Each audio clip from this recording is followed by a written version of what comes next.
തിരുവോണത്തെ വരവേൽക്കാനായി തൃക്കാക്കര ക്ഷേത്രം ഒരുങ്ങിക്കഴിഞ്ഞിരിക്കുന്നു. തിരുവോണ ദിനത്തിലെ പ്രധാന ചടങ്ങുകളിലും സദ്യയിലും പങ്കെടുക്കാൻ ആയിരക്കണക്കിന് ഭക്തരാണ് ക്ഷേത്ര സന്നിധിയിലേക്ക് എത്തുന്നത്. ഓണത്തിൻ്റെ ഐതിഹ്യവും തൃക്കാക്കരയപ്പൻ്റെ മഹത്വവും ഓർമ്മിപ്പിക്കുന്ന വിവിധ ചടങ്ങുകളോടെയാണ് ക്ഷേത്രത്തിലെ ഓണാഘോഷങ്ങൾക്ക് തുടക്കമായിരിക്കുന്നത്.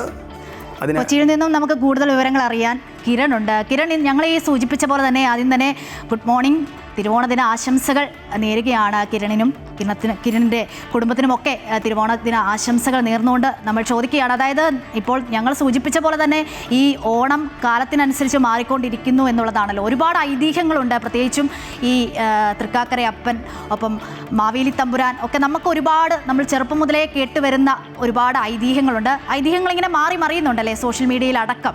ഇപ്പോൾ ഈ തൃക്കാക്കര അപ്പൻ്റെ കാര്യം പറഞ്ഞപ്പോഴാണ് അതിൻ്റെ മഹത്വവും അല്ലെങ്കിൽ ആ ഒരു ചരിത്രമൊക്കെ ഓർമ്മിപ്പിക്കുന്ന തിരുവോണം വീണ്ടും വന്നെത്തിയിരിക്കുകയാണ്. ഈ ചടങ്ങുകളിലൊക്കെ എങ്ങനെയാണ് ഇന്നത്തെ ഇപ്പോൾ ക്ഷേത്രത്തിലെ ചടങ്ങുകളൊക്കെ എങ്ങനെയാണ് കിരൺ? ഒപ്പം മഴയുണ്ടോ, എങ്ങനെയാണ്, തിരക്കൊക്കെ ഉണ്ടോ അവിടെ?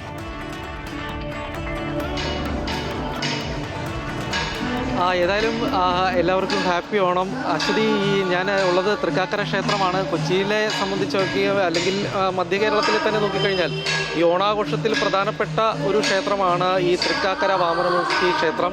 ക്ഷേത്രത്തിൽ രാവിലെ മുതൽ തന്നെ ഈ ഓണാഘോഷവുമായി ബന്ധപ്പെട്ടുള്ള ചടങ്ങുകളൊക്കെ ആരംഭിച്ചിട്ടുണ്ട്. ഇത് ഇന്ന് മാത്രമല്ല, കഴിഞ്ഞ 10 ദിവസമായിട്ട്, അതായത് അത്തനാൾ മുതൽ തന്നെ ആരംഭിച്ച ചടങ്ങുകളാണ്. ഇന്നത്തെ പ്രധാന പരിപാടികളോടുകൂടിയാണ് ഈ ക്ഷേത്രത്തിലെ പ്രധാന ചടങ്ങുകളൊക്കെ എല്ലാം തന്നെ അവസാനിക്കുന്നത്. ഈ ഓണവുമായിട്ടുള്ള ഐതിഹ്യം നേരത്തെ തന്നെ സൂചിപ്പിച്ചിരുന്നത്, ഐതിഹ്യവുമായി ബന്ധപ്പെട്ടുള്ള കഥകളും ഇതൊക്കെ എല്ലാം തന്നെ ഈ തൃക്കാക്കര ക്ഷേത്രവുമായി ബന്ധപ്പെട്ടുള്ളതാണ് എന്നുള്ളൊരു പ്രത്യേകത കൂടിയുണ്ട്. അതുകൊണ്ട് തന്നെ ഓണനാളിൽ തൃക്കാക്കര അമ്പലത്തിലെത്തുകയും തൃക്കാക്കര അപ്പനെ തൊഴുത് അതിനുശേഷം ഓണസദ്യയും ഉണ്ട്. ഇവിടെ നിന്ന് മടങ്ങുന്നതിന് വേണ്ടി നിരവധി ഭക്തരാണ് രാവിലെ മുതൽ തന്നെ ക്ഷേത്രത്തിലേക്ക് എത്തിക്കൊണ്ടിരിക്കുന്നത്. നമുക്കിപ്പോൾ തന്നെ കാണാൻ സാധിക്കും നീണ്ടൊരു ക്യൂ.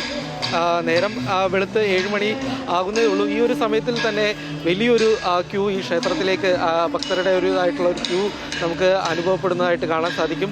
പുലർച്ചെ തന്നെ രാവിലത്തെ ഈ ചടങ്ങുകളൊക്കെ കഴിഞ്ഞാൽ ഉടനെ തന്നെ ക്ഷേത്രത്തിലെ ചരിത്രപ്രസിദ്ധമായിട്ടുള്ള ഓണസദ്യയും ആരംഭിക്കും. ഈ ഓണസദ്യ കൂടി കഴിക്കുന്നതിന് വേണ്ടി നിരവധി ആളുകളാണ് ഇപ്പോൾ തന്നെ ക്ഷേത്രത്തിലേക്ക് എത്തിക്കൊണ്ടിരിക്കുന്നത്. ഏതായാലും നമുക്ക് ദൃശ്യങ്ങളിൽ കാണാൻ സാധിക്കും ഇന്നിപ്പോൾ പ്രത്യേക ചടങ്ങുകളും പൂജകളും ഒക്കെയാണ് ക്ഷേത്രത്തിൽ നടക്കുന്നത്. ഈ ഓണവുമായി ബന്ധപ്പെട്ടുള്ള മറ്റ് പൂജകൾ നടക്കുന്നതിനോടൊപ്പം തന്നെ പകൽപ്പൂരം അടക്കമുള്ള ചടങ്ങുകളും ഏതായാലും ഈ ക്ഷേത്രത്തിൽ ഓണവുമായി ബന്ധപ്പെട്ട് ഉണ്ട്. അതിനുശേഷം 10 മണിയോടുകൂടിയായിരിക്കും ഏതായാലും ഓണസദ്യ ക്ഷേത്രത്തിൽ ആരംഭിക്കുക. ഏതായാലും ഓണസദ്യ കഴിക്കുന്നതിനുമായിട്ട് നിരവധി ഭക്തർ ഇപ്പോൾ ഇങ്ങോട്ട് എത്തുന്നതായിട്ട് കാണാൻ സാധിക്കുന്നുണ്ട്. ഏതായാലും ഓണത്തിന് എല്ലാ വർഷവും വരാറുണ്ട്?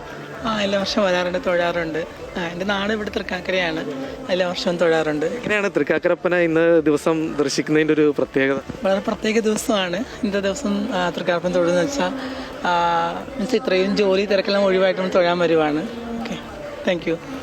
ഏതായാലും അവരെ സൂചിപ്പിച്ചതുപോലെ തന്നെ ഇവിടെ എത്തുന്ന ഭക്തരെല്ലാം തന്നെ വലിയൊരു വിശ്വാസത്തിൻ്റെ കൂടെ, പ്രത്യേകിച്ച് ഓണവുമായി ബന്ധപ്പെട്ടുള്ള ഐതിഹ്യവും എല്ലാം തന്നെ തൃക്കാക്കര ക്ഷേത്രവുമായി ബന്ധപ്പെട്ട് കിടക്കുകയാണ്. ഏതായാലും ശരി കിരൺ, എന്തായാലും ഒരിക്കൽ കൂടി തിരുവോണദിന ആശംസകൾ.